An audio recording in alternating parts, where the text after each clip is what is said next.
Letters from the Housing Committee by Joel Blackledge. Dear Lorna Fullingham, it is our pleasure to welcome you to Starling House as its newest resident. All of us in the building were delighted to receive your submission. We're a jolly community here in the block, always living in a neighbourly spirit and ready to band together for the common good. We do hope you find flat 11B to your liking. We're afraid the previous resident was something of a slob, but we were thorough with the clean-up. Let us know of any residual offensiveness and we'll tackle it together. You'll find a community of like-minded neighbours here at Starling House. Our values are tolerance, inclusion and togetherness. Learn those words, friend, because here they are ideas by which to live and die. You'll notice that every other flat with a balcony on the southern wall has a planter of flowers. There's a pattern of geraniums, chrysanthemums and marigolds, alternating with a bouquet of nasturtiums and crocum, the latter of which your balcony falls into, being on the 11th floor. The effect, when seen from the retail courtyard, is quite something. Let us know if you need any help getting your flowers to bloom. Rubbish collection is on Wednesdays, recycling on Thursdays. Welcome again. The Housing Committee.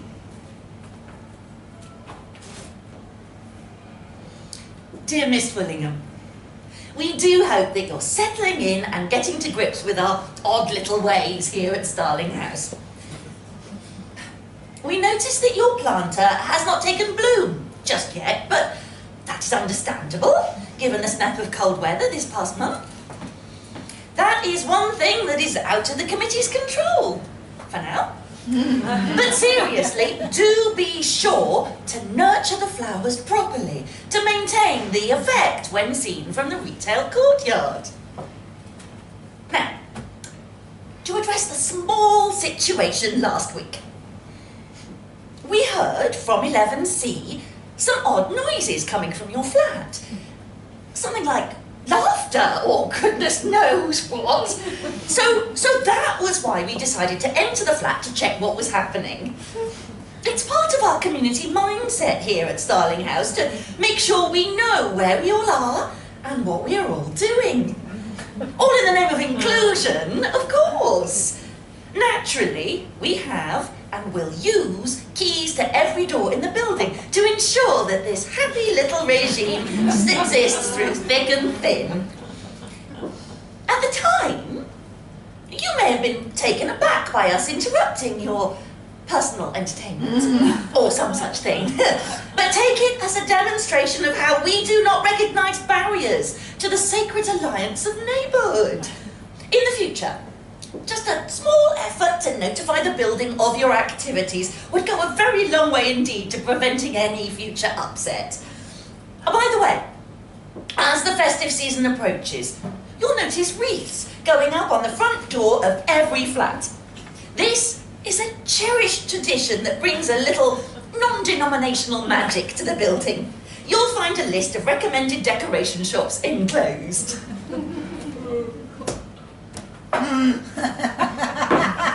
Dear Miss Fullingham in 11B, what a wonderful time the holidays can be. A time for coming together and celebrating what we share in common.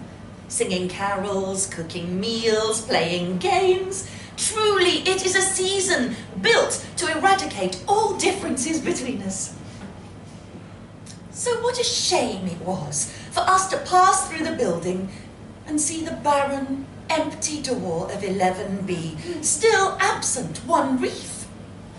Every other door, you will have noticed, has a wreath, and some we have even ornamented with tinsel and winter bunting.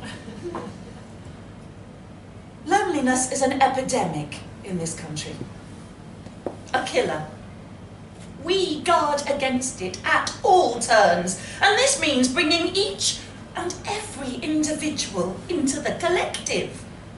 Small things like a wreath on every door, well, they just make all the difference. That's what we believe. To another matter. We have noticed that you keep unusual hours in your coming and going among the building. Now, while we have not yet found the need to declare an official curfew, and while there does exist a theoretical right to freely move at all times, we would like to remind you that as a resident of Starling House, you now exist as one part of a whole, and there are responsibilities entailed therein.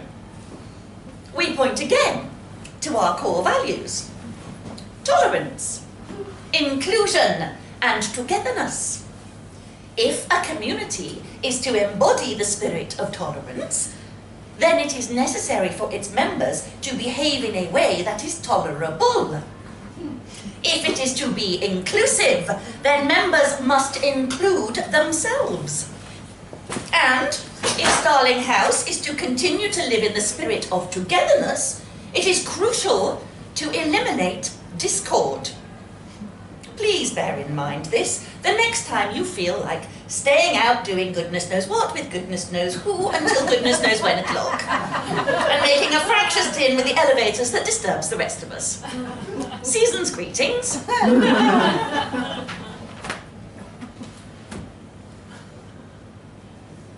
Dear our neighbour in 11B, bees making honey, ants collecting food, wolves hunting prey. How glorious the miracle of collective action. Yet how fragile, too. It's never easy when a single agent undermines the efforts of the group. Just one bent cog can make the whole machine collapse, as we in Starling House know all too well. Without wishing to be indelicate, we feel compelled to address the recent visits of a certain gentleman caller. Now, to an extent, the company you keep is your own business. But this building is our home. And its peaceful happiness is the business of all of us. To be frank, the din made by you and this man was disruptive, obnoxious, and quite offensive. Copulating in a manner that is not only audible but deafening is hardly done in the spirit of community.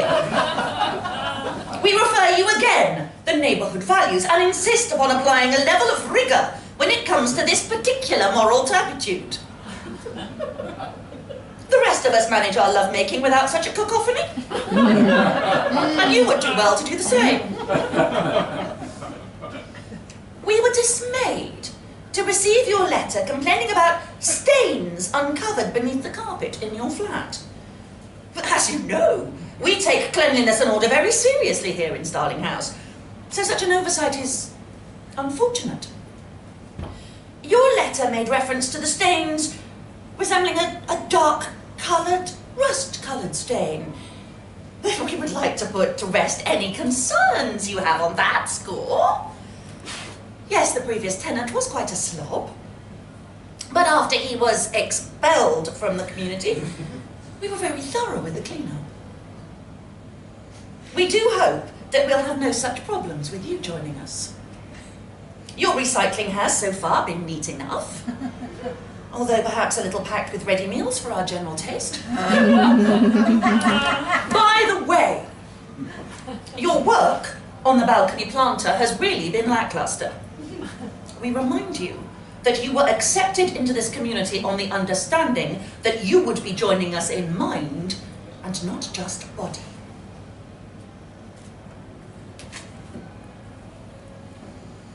Dear Resident 11B,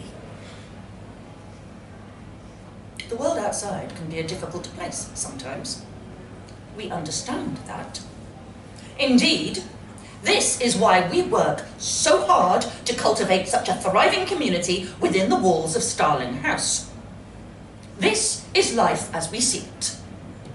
There is the world outside, and then there is our home, which means the entire building.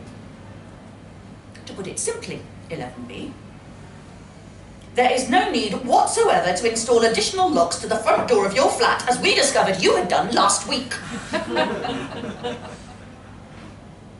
All residents should feel free to move around the building as they wish, knowing that their neighbours are happily working with them towards the same goals and within the same ideas.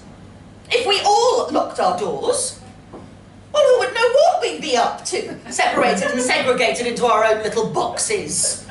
Such a scenario is quite literally unthinkable. An important part of keeping a community secure is surrendering this inane desire to deviate from the group. It's the reason we all agree to speak the same language and use the same currency. Why behave as a lone agent in that regard, and you'll simply provoke chaos? And that is no good for anybody. Additional locks are not necessary. They are a security risk and an unfriendly blight on the landscape of harmony that is Starling House. Locks or no locks, we will be paying you a visit soon enough to discuss this and reiterate the community values in intimate terms.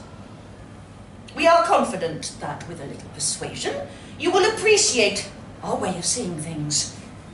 The joys of conformity are subtle, but many, as your happiness becomes our happiness.